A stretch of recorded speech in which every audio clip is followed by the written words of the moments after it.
Hello, dear students. Let's start today's chapter, that is the material of pharmaceutical plant construction. Okay, so today we will study about the materials which are generally used for the pharmaceutical plant constructions. Yesterday we have studied about the plant layout, what are the plant utilities and services. Okay, so कल के lecture में हमने पढ़ा था कि plant की designing, plant का blue print या प्लांट का लेआउट कैसा होना चाहिए, उसके क्या ऑब्जेक्टिव्स है, उसका क्या इम्पोर्टेंस है, and why we have to go through the proper designing और proper layouting of your plant or pharmaceutical plant. So today we will study about the materials of pharmaceutical plant construction, means those materials which are used for constructing the pharmaceutical plant. Okay, so generally for manufacturing the pharmaceuticals, bulk drugs, okay, for the production purpose, for the formulation purpose, number of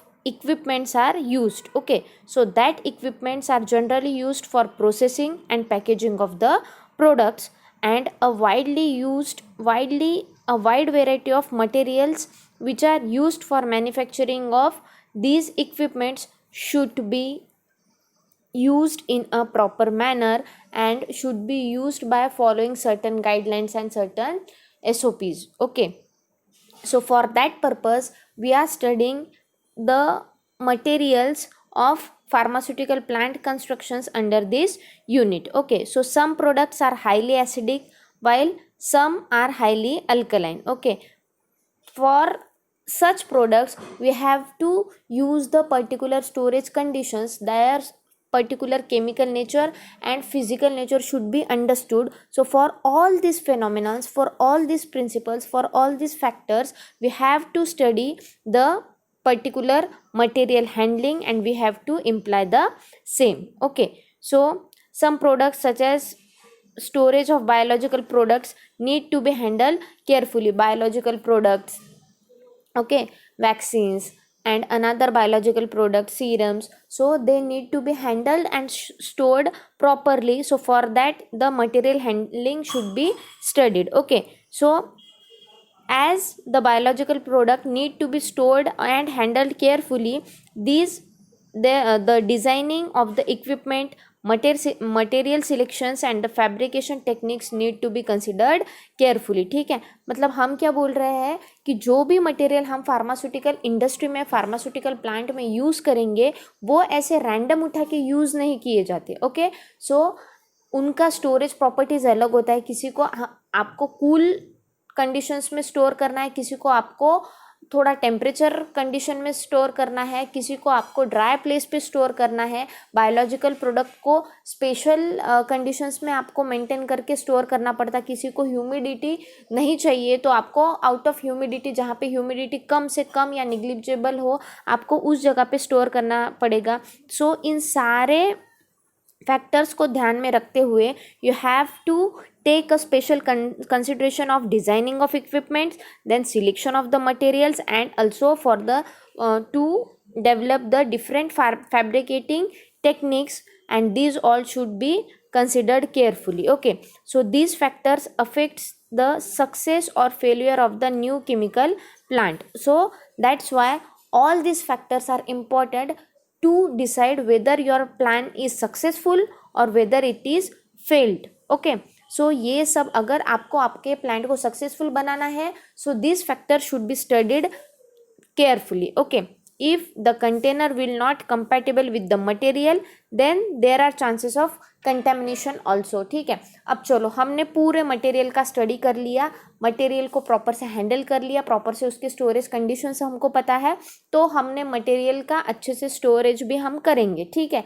but यहाँ पे problem क्या होगा कि material handling तो हमने सीख ली, material को store किया, प्लस अब नेक्स्ट क्या है, मटेरियल को जिस चीज़ में स्टोर करोगे उसको क्या बोलोगे आप, container. Okay, so that container should be compatible with the material. Means वो कंटेनर किस चीज़ से बना है, जैसे कि वो प्लास्टिक से बना है, ग्लास से बना है, और वो पर्टिकुलर कंपाउंड जो आप वो पर्टिकुलर मटेरियल जो आप वो कंटेनर में फीड कर रहे हो वो उससे कंपैटिबल है क्या. Okay, so that should be studied. मतलब आपको क्या करना है, पहले तो मटेरियल हैंडलिंग करना है अच्छे से। मटेरियल हैंडलिंग की स्टडी होने के बाद, मटेरियल का नेचर पता रहने के बाद, you have to go for the container, the material handling should be there, then fabricating techniques should be studied. After that the appropriate equipment should be designed. Okay, so the proper choice of material is very important. The choice based on the expert advice, previous experience and the laboratory test. ठीक है, जो हम बोल रहे हैं कि अब what is proper material, okay, कि proper choice of material कैसे करेंगे, किसके कौन से चीज़ के बेसिस पे करेंगे. So the proper choice of material should be based on the experts advice और विद द प्रीवियस एक्सपीरियंसेस और द लेबोरेटरी टेस्ट. सपोज आपने पर्टिकुलर मटेरियल एक प्लास्टिक के कंटेनर में आपने स्टोर किया है, लेकिन वहाँ से कुछ कंपाउंड्स आपका, जैसे कि ग्लास में से क्या होता है, कुछ लीचिंग होता है, खुद के कंटेनर में से कुछ वो कंपाउंड सब्सटेंसेस लीच करते हैं. सो उसके वजह से क्या प्रॉब्लम आएगा, आपके मटेरियल के साथ वो केमिकल जो लीच हुआ है ग्लास कंटेनर से, वो इंटरेक्ट करेगा और उसका दूसरा प्रोडक्ट फॉर्म करेगा, इंस्टेबिलिटी लाएगा. ओके, सो ये क्या होगा, आपका प्रीवियस एक्सपीरियंस आपको आ रहा है, तो आप नेक्स्ट टाइम क्या करोगे, वो कंपाउंड को आप ग्लास कंटेनर में पैक नहीं करोगे, या तो ग्लास कंटेनर में पैक ना करते हुए आप दूसरा लोगे, कि उसको क्या प्लास्टिक कंटेनर लोगे या दूसरा कोई कंटेनर लोगे. ठीक है. The material used for construction of plant is classified as the metals and non metals. Okay, उसमें भी मेटल्स के दो टाइप्स आएंगे, फेरस या नॉन फेरस मेटल्स, और नॉन मेटल्स में आएंगे ऑर्गेनिक एंड नॉन या इनऑर्गेनिक मेटल्स. ओके, मतलब हम क्या पढ़ रहे हैं यहाँ पे, मटेरियल्स का क्लासिफिकेशन दो टाइप्स का है. First one is the metals. Materials are made up from the metals and non metals. अब मेटल्स में भी ferrous metals, non ferrous metals, और नॉन मेटल्स में inorganic metals and inorganic metals. Okay, so this was the general introduction about the materials which are used for the pharmaceutical plant construction. Okay, then next is the factors affecting material selection for pharmaceutical plant constructions. कि जो भी factors है, ऐसे factors जो कि affect करेंगे आपके pharmaceutical plant construction को. Okay, so there are 3 types of factors. First is the chemical factors, then physical factors, and last is the economical factors. Okay, economic factors. Okay, so we will see it one by one. Chemical factors में there are 2 types. First one is the contamination of product, then the corrosion of material. Okay, then next is the physical factor. Physical factors consist of the strength, mass, wear properties, then thermal expansion, then thermal conductivity, cleaning, sterilization, and the transparency. And next are the economic factors. Okay, we will see it one by one. First is the chemical factors. Okay, so every time a chemical is placed in a container or the equipment, so the chemical is exposed to the construction of material of the container or equipment. ठीक है, हम क्या बोलेंगे, अब chemical factor कैसे hamper करेगा हमारे material के क्वालिटी को, या कैसे हम उसको प्रिवेंट कर सकते हैं, उसका इंट्रैक्शन किस किस चीज़ से होगा. ठीक है, फर्स्ट ऑफ ऑल क्या होगा कि केमिकल को हम स्टोर करते हैं किसी इक्विपमेंट में या तो किसी कंटेनर में. Okay, means that particular chemical is expose to the construction material of the container और इक्विपमेंट. मतलब वो मटेरियल जिस चीज़ से कंस्ट्रक्ट हुआ है आपका कंटेनर या तो इक्विपमेंट, जिस चीज़ से आपका इक्विपमेंट, जिस मटेरियल से आपका इक्विपमेंट कंस्ट्रक्ट हुआ है, उसके एक्सपोजर में आपका केमिकल आएगा. Okay, so therefore the construction of that particular container can contaminate the product और the product can be destroyed by destroy the construction. Okay, मतलब यहाँ पे 2 चीज़ें हो सकती है कि अगर आपका केमिकल जो आपने स्टोर किया है वो आपके कंटेनर के मटेरियल से रिएक्ट करेगा, तो आपका कंटेनर को डिस्ट्रैक्ट कर देगा केमिकल, या तो कंटेनर खुद डिमिनिश हो जाएगा, मतलब आपका केमिकल खुद डिमिनिश हो जाएगा. तो ये 2 पॉसिबिलिटीज़ हो सकती है, तो उनको बोलोगे आप केमिकल फैक्टर्स. अगर कंटेमिनेशन कहीं आ रहा है तो, अगर आपका केमिकल इनर्ट है, रिएक्ट ही नहीं करेगा, जैसे हमने स्टोर किया था उसका एक्सपायरी डेट तक वैसे ही एज इट इज़ रहेगा, तो क्या होगा कि there will be no chances of contamination. Okay, so the content should not alters the property of material in which the vessel sorry with which the vessel is made. When these are in contact with each other, the effects may be understood in two ways. ठीक है, मतलब क्या बोला है कि chemical factors में who is responsible for giving the contamination or producing the contamination? The container in which your chemical is stored or the equipment in which your chemical is stored. There will be the interaction between the chemical and the equipment or the container. Okay, मतलब आपका container का property क्या होना चाहिए? It should B inert और it should not alter the properties of the material which is stored into it. Okay, so this can be understood by the two ways. First is the consents may react and thus get contaminated with the material of the plant. Okay, क्या होगा कि consent जो आपने feed किया था वो react करेगा and it will get contaminated with the material of the plant. Then the drugs and chemical में destroy the material of the plant. क्या होगा? जो भी आपने मटेरियल किया है, जो भी आपने ड्रग फिल किया है, वो आपके destroy the material of the plant, वो डिस्ट्रॉय करेगा. ओके, देन प्रोडक्ट में contaminated by the material of equipments. Okay, and lead to instability, decomposition and physiological effects. It may also produce or also affect the physical properties of product like appearance and color. Okay, मतलब यहाँ पे क्या क्या chances हो सकते हैं? ठीक है, कि क्या हो सकता है कि प्रोडक्ट का कंटेमिनेशन हो सकता है. केमिकल फैक्टर्स में दो टाइप्स के हैं. First is the product contamination and next is the corrosion of the construction. Okay, then first is the in case of the product contamination क्या हो सकता है? Product can get contaminated by reacting with the material of the container and it will undergo the instability, leads to an instability, decomposition and certain physiological effects. Okay, it can also undergo certain changes in its physical properties such as the appearance and color. ठीक है, example, presence of traces of heavy metal decomposes the penicillin. Okay, कि एक example है कि heavy metals का traces होने से, inorganic chemistry में आपने पढ़ा होगा कि it will decompose the penicillin. Penicillin आपका ड्रग है और आपके कंटेनर में अगर हेवी मेटल प्रेजेंट है उसके ट्रेसेस, तो आपका पेनिसिलिन ड्रग डिकम्पोज हो जाएगा. Okay, penicillin is nothing but the antibiotic. Stability of vitamin decreased in the presence of metallic ion. अगर कोई भी टाइप का आपने विटामिन स्टोर किया है और उस कंटेनर में से मेटेलिक आयन, और अगेन क्या है, वो मेटल का बना है आपका container, so it will leach the metallic ions which will decompose the vitamin if that vitamin is stored into that particular container. Okay, the colour of esters will change to pale yellow in the presence of iron impurities. अगर metal का ion का बना है आपका container और उसमें आपने Easter compound को स्टोर किया, so it will give the physical instability, physical change show करेगा, वो उसके अपीयरेंस में चेंज आएगा, that is it will tend to pale yellow. Okay, so this is the product contamination. Okay, so generally ion contamination can change the color of products such as the gelatin capsules also. Okay, crystallize some reactions that can increase the decomposition rate of the product. क्या हो रहा है कि क्या ion contamination, जो कि हमने एक एग्जांपल में पढ़ा कि उसकी वजह से क्या हो रहा है, आपका स्टेबिलिटी विटामिन का डिक्रीज हो रहा है. ठीक है, एंड अगेन क्या कर रहा है वो, it will catalyse some reactions that can increase the decomposition rate of the product. Ion की वजह से और क्या हो रहा है कि ion will act as a catalyse.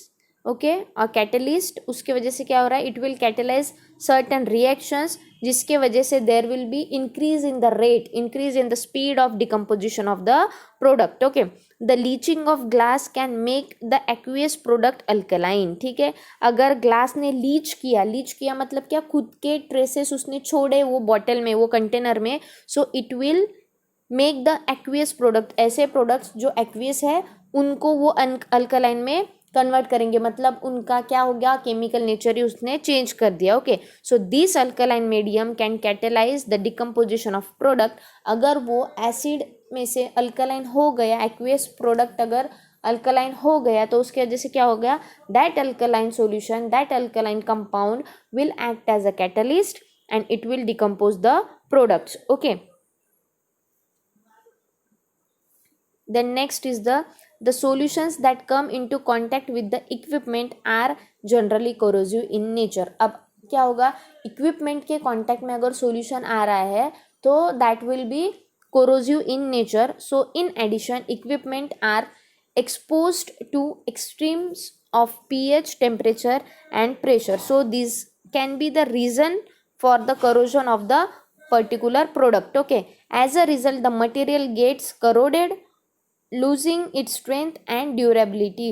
उसकी वजह से क्या होगा, मटेरियल विल गेट करोडेड और वो क्या करेगा, खुद की स्ट्रेंथ छोड़ देगा और उसका ड्यूरेबिलिटी मतलब क्या, एक्सपायरी डेट भी कम हो जाएगा, मतलब इंस्टेबल हो जाएगा सीधा सीधा आपका product. Okay, so the life of the equipment is reduced. उस प्रोडक्ट की वजह से क्या होगा, आपके इक्विपमेंट का भी लाइफ क्या हो जाएगा, ड्यूरेबिलिटी लाइफ क्या हो जाएगा, कम हो जाएगा. Materials of plants constructions assist greatly in providing a plant that will resistance to attack of acids, alkalis and oxidizing agents etc. Okay, so the particular क्या होगा, इसमें क्या लिख सकते हो आप corrosion of constructive material में कि the products can be corrosive in nature.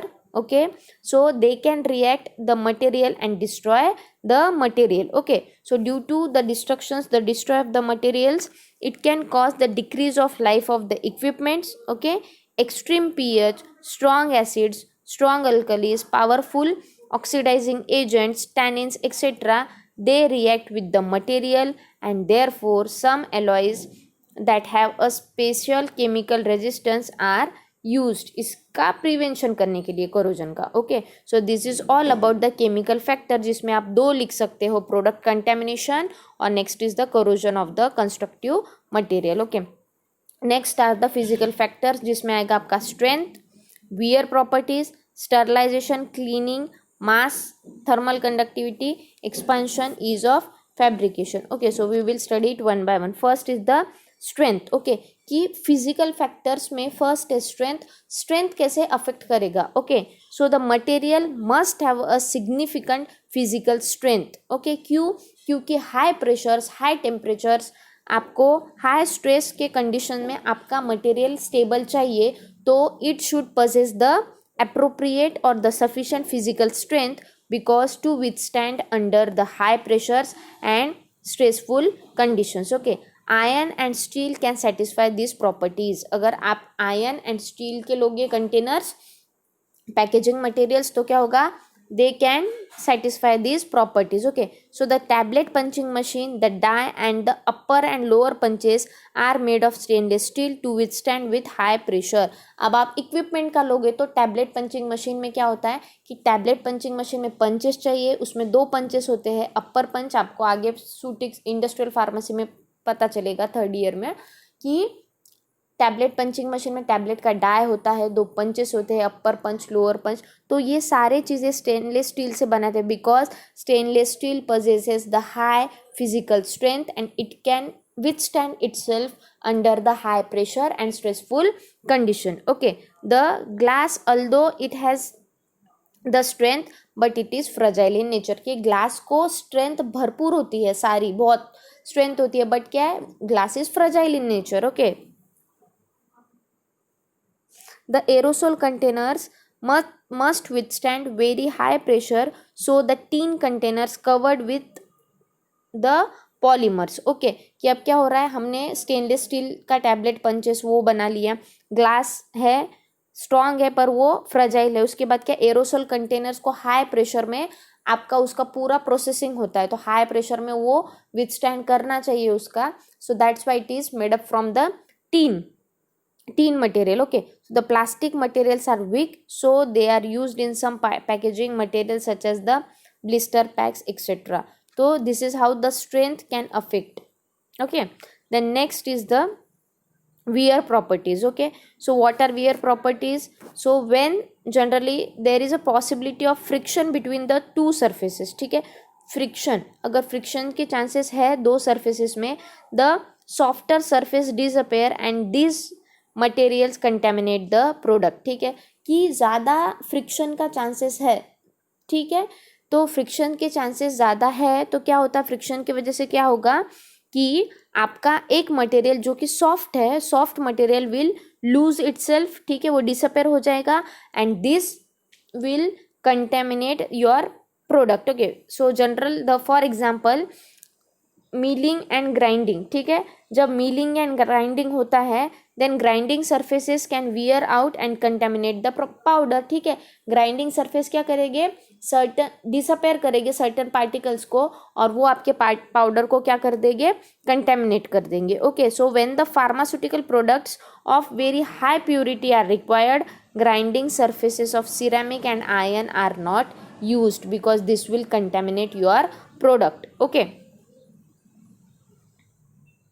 then next is the sterilization. Okay, sterilization में क्या होगा कि in the production of parenterals, ophthalmic preparations जैसे कि बल्क और बल्क ड्रग्स है, all equipments must be sterilise. ये बहुत इंपॉर्टेंट है because ophthalmic preparation mean to be used और एडमिनिस्ट्रेड इनटू आई. ठीक है, तो it should be sterilised one, कि जहाँ से भी आपकी प्रोसेसिंग हो रही है पूरे इक्विपमेंट्स, सारे ग्लास एपरेटस, ये सारे आपको स्टरलाइज करके ही चाहिए. ओके, पैरेंटल प्रिपरेशन डायरेक्ट आपके बॉडी में जा रहा है, आपके वेन्स में जा रहा है, ठीक है, ब्लड स्ट्रीम में जा रहा है, ब्लड सर्कुलेशन में जा रहा है. So all that equipments which are used for the production of formulation of parenterals, they must be sterilized one. Okay, so this is usually done by introducing the high pressure steam.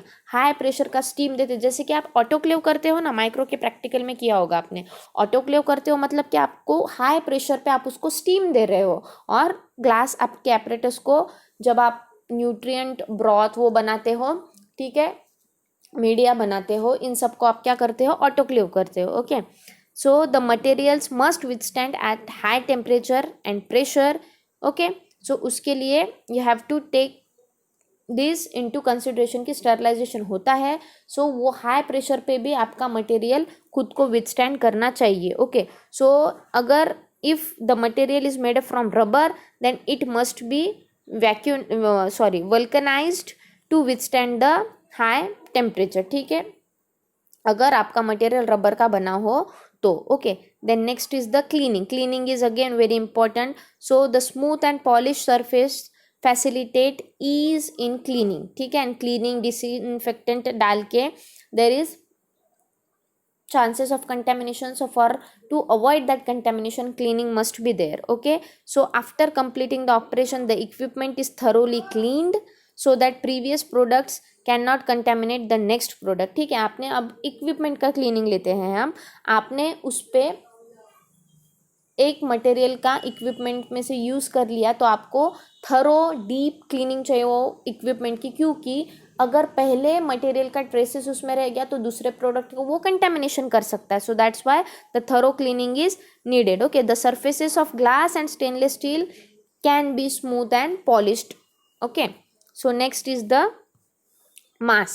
Okay, so generally mass क्या है कि during transportation the packaging light weight packaging materials are used, क्योंकि क्या है, it will give the ease of transportation. एक जगह पर से उसको दूसरे जगह पे अगर लेके जाना होगा so it will give the ease of transportation. Okay, then plastic, aluminium and paper packaging materials are used to pack the pharmaceutical products because क्यों, मास. मास में बोले तो वेट, तो वो लाइट वेट होना चाहिए. लाइट वेट क्यों ज़रूरी है, to transport certain products from one place to another. So for their transportation the lightweight materials are generally used as a packing material. Okay, so then next is the thermal conductivity. So generally the equipment such as the evaporators, dryers, steels, heat exchangers, ये सब आपने पढ़ा है. So the materials use should have very good thermal conductivity, क्योंकि इन सारी चीज़ों में हम क्या कर रहे हैं, हीटर्स लगा रहे हैं, हीट का फ्लो कर रहे हैं और उसके बाद स्टीम दे रहे हैं. मतलब ये क्या है, हाई टेम्परेचर के कांटेक्ट में आ रहे हैं आपके ये इक्विपमेंट्स, जैसे कि dryers, evaporators, heat exchangers etcetera. So that particular such equipments should possess the high strength or very good thermal conductivity. Okay, so in this case generally iron, copper and graphite tubes are used for the effective heat transfer. हमें क्या चाहिए इन सारी चीज़ों में, thermal conductivity मतलब क्या, heat को अच्छी तरह से कंडक्ट करना. It should be good conductor of your heat, थर्म हीट. ओके, क्योंकि इन सारे इक्विपमेंट्स में हम क्या कर रहे हैं, हीटर्स, हीट सोर्स कहीं ना कहीं से इम्प्लाई कर रहे हैं, तो उसके वजह से क्या होगा, it should withstand in all high temperatures.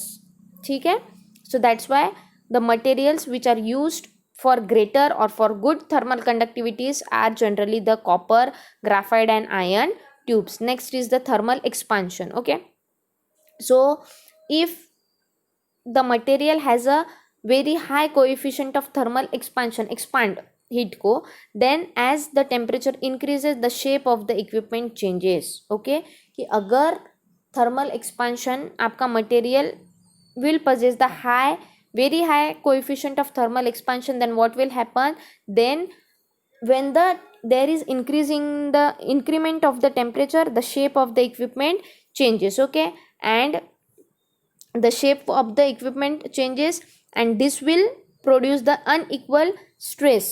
ठीक है, unequal stress आएगा and can cause the fractures, आपका इक्विपमेंट में फ्रैक्चर्स आएगा. Okay, so therefore the materials that are capable of maintaining the shape and dimension of the equipments at the working temperature should be used. अगर आपका material thermal expansion करता होगा, thermal expansion मतलब at certain temperatures, high temperature, increment in the temperature, shape will change. अगर shape change होगा equipment का तो stresses बढ़ेगा. उसके बाद क्या होगा, it can cause the fractures, जिसके वजह से क्या होगा कि आपका प्रॉपर शेप एंड डायमेंशन आपके इक्विपमेंट का मेंटेन नहीं होगा. सो इसको ओवरकम कैसे करेंगे, ऐसे मटेरियल ही चूज करें जो कि thermal expansion which will not undergo the thermal expansion and it can withstand under the high temperatures. Okay, the next is the ease of fabrication. That is, generally during the manufacturing of equipment the materials undergo various processes such as casting, welding and the forging. Okay, so ये casting, welding, forging के वजह से क्या होगा, हमें parts join करने समझो, तो उसके लिए हाई टेम्परेचर पे होगा आपका मटेरियल, देन उसके बाद कास्टिंग होगा, उसका वेल्डिंग होगा. Okay, so generally ease of fabrication होना चाहिए बिकॉज जनरली हम लेंगे example, glass and plastic can be easily moulded into containers of different shapes and sizes. क्योंकि क्या होगा, हाई टेम्परेचर वो पिघलते हैं और उसके वजह से हम उसको इजीली जो शेप में हमें चाहिए उस शेप में डाल के उसको इजीली मोल्ड कर सकते हैं. Okay, so the different shapes and sizes में हम उसको मोल्ड कर सकते हैं. It is more convenient as compare to another materials. Okay, the glass can be used as a coating material for reaction vessels. Okay, then next is the economic factor. Cost and maintenance of plant must be economic one. ठीक है, ये सारी चीज़ें जो हम बोल रहे हैं, ये सारी चीज़ें तो हमें करनी है but it should B cost effective. Okay, eight lowest price. Okay, and the maintenance of the plant must be economical. The cost is made up in three parts: the basic cost of the material, the fabrication cost, material आपको choose करना है उसका cost, उसको fabrication कौन से shape sizes में डालने हैं उसका cost, the scrap value of the plant at the end of its life. कि scrap value is also important कि life खत्म होने के बाद. Okay, it can happen that an apparently expensive material will be most economic in long term. Example is the subject with better wearing qualities and lower maintenance cost. की starting में उसको खरीदते time पे महंगा हो लेकिन it will give the better wearing qualities and it's maintenance cost will be lowest. Okay, so the initial cost of the equipment generally depends on the material used कि कौन से मटेरियल से आप वो इक्विपमेंट को बना रहे हो.